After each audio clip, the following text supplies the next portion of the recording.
പശ്ചിമേഷ്യയിലെ ഗസ പദ്ധതിയിൽ ഉറച്ച് അമേരിക്കൻ പ്രസിഡന്റ് ഡൊണാൾഡ് ട്രംപ്. പദ്ധതി ഏതെന്ന് നിങ്ങൾക്കറിയാം. ഈ സ്ഥലം അമേരിക്ക ഏറ്റെടുത്ത് നന്നാക്കി അമേരിക്കക്കാരെ പുനരധിവസിപ്പിക്കുമെന്ന് എനിക്കറിയില്ല, അത് മധുവിനോട് ചോദിക്കാം. ഗസ അമേരിക്ക ഏറ്റെടുത്താൽ പലസ്തീനികൾക്ക് അവകാശമുണ്ടാകില്ലെന്ന് ഡൊണാൾഡ് ട്രംപ് വ്യക്തമാക്കുന്നു. ഫോക്സ് ന്യൂസിന് അദ്ദേഹം അനുവദിച്ച ഒരു അഭിമുഖത്തിലാണ് ഈ പ്രതികരണം ഉണ്ടായത്. ശനിയാഴ്ചയ്ക്കകം ഇസ്രയേലി തടവുകാരെ മുഴുവൻ വിട്ടയക്കണമെന്നും ട്രംപിൻ്റെ അന്ത്യശാസനം വന്നിട്ടുണ്ട്. മധു കൊട്ടാരക്കര അമേരിക്കയിൽ നിന്ന് ചേരുന്നു. മധു, ഗുഡ് മോർണിംഗ്. യഥാർത്ഥത്തിൽ ഈ ഗസ, ഞാൻ വിചാരിച്ചു അദ്ദേഹം തെരഞ്ഞെടുപ്പൊക്കെ കഴിഞ്ഞ് അദ്ദേഹം അധികാരത്തിലൊക്കെ എത്തിയതിൻ്റെ ഒരു ആവേശത്തിൽ പറഞ്ഞതായിരിക്കും. പക്ഷേ ഗസ പരിപാടിയുമായി അദ്ദേഹം മുന്നോട്ട് പോവുകയാണ്. ഗസ അമേരിക്ക ഏറ്റെടുത്ത് കഴിഞ്ഞാൽ പിന്നെന്ത്? Good morning SKN. ഈ ട്രംപ് പറയുന്നത് അതൊരു വലിയൊരു പദ്ധതിയാണെന്നാണ്. നമ്മൾ വിചാരിച്ചു അതൊരു ആവേശത്തിന് പറഞ്ഞതാണെന്നാണ്. പക്ഷേ ഇന്ന് ഫോക്സ് ന്യൂസ് പുറത്തുവിട്ട ഡൊണാൾഡ് ട്രംപുമായിട്ടുള്ള അഭിമുഖത്തിൽ ഗസയുടെ ഉടമസ്ഥാവകാശം അമേരിക്ക ഏറ്റെടുക്കണമെന്ന് ട്രംപ് ആവർത്തിച്ചു പറഞ്ഞിരിക്കുകയാണ്. അമേരിക്ക ഉടമസ്ഥാവകാശം ഏറ്റെടുക്കുന്ന ഗസയിൽ തൻ്റെ പദ്ധതി പ്രകാരം ഗസയിലേക്ക് പാലസ്തീനികൾക്ക് മടങ്ങി വരുവാൻ സാധിക്കില്ലെന്നും ട്രംപ് പറയുന്നു.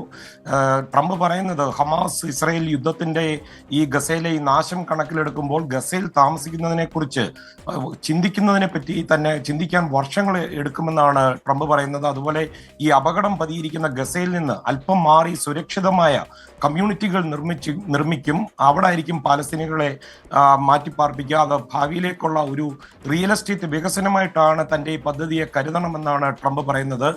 ഗസ മനോഹരമായ ഒരു ഭൂമിയാക്കും. ഈ മാറ്റിപ്പാർപ്പിക്കുന്ന കാര്യത്തിൽ അധികം ആശങ്ക വേണ്ടെന്ന് ട്രംപ് പറയുന്നു. കാരണം ജോർദനും ഈജിപ്തുമായി വളരെ വേഗം ഒരു ധാരണ ഉണ്ടാക്കുവാൻ അമേരിക്കയ്ക്ക് സാധിക്കും. കാരണം അമേരിക്ക ഓരോ വർഷവും ബില്യനുകളാണ് ധനസഹായമായിട്ട് ഈ രണ്ട് രാജ്യങ്ങൾക്കും നൽകുന്നത്.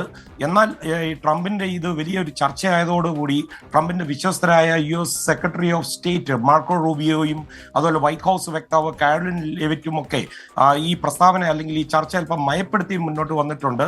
അവർ പറയുന്നത് പാലസ്തീൻകാരെ താൽക്കാലികമായി മാറ്റിപ്പാർപ്പിക്കുമെന്നാണ് ട്രംപ് പറഞ്ഞതെന്നാണ്. അതുപോലെ ഇന്ന് വൈറ്റ് ഹൗസിൽ ഈ ഓവൽ ഓഫീസിൽ എക്സിക്യൂട്ടീവ് ഓർഡറുകൾ ഒപ്പിടുന്ന ഒരു പതിവ് പരിപാടിയുണ്ട്. അതിനിടയിൽ മാധ്യമങ്ങളോട് സംസാരിക്കവേ ട്രംപ് ഹമാസിനെതിരെയും വളരെ ശക്തമായ ഒരു നിലപാടെടുത്തു. ശനിയാഴ്ച ഉച്ചയ്ക്ക് മുമ്പ്, അതായത് 12 മണിക്ക്, അത് ട്രംപ് ആവർത്തിച്ച് പറയുന്നുണ്ട്, മുഴുവൻ ബന്ദികളെയും വിട്ടയച്ചില്ലെങ്കിൽ ഇസ്രായേൽ ഹമാസ് വെടിനിർത്തൽ കരാർ റദ്ദാക്കണമെന്നാണ് ട്രംപ് പറയുന്നത്. ഇപ്പോൾ 3 ആഴ്ച നീണ്ടുനിന്ന ഈ വെടിനിർത്തൽ കരാർ ഇസ്രായേൽ ലംഘിച്ചു എന്ന് പറഞ്ഞ് ഈ ഗസയിലെ ബന്ദികളെ മോചിപ്പിക്കുന്നത് ഹമാസ് വൈകിപ്പിക്കുമെന്ന് പറഞ്ഞിരുന്നു. ഇതാണ് ഡൊണാൾഡ് ട്രംപിനെ പ്രകോപിപ്പിച്ചത്.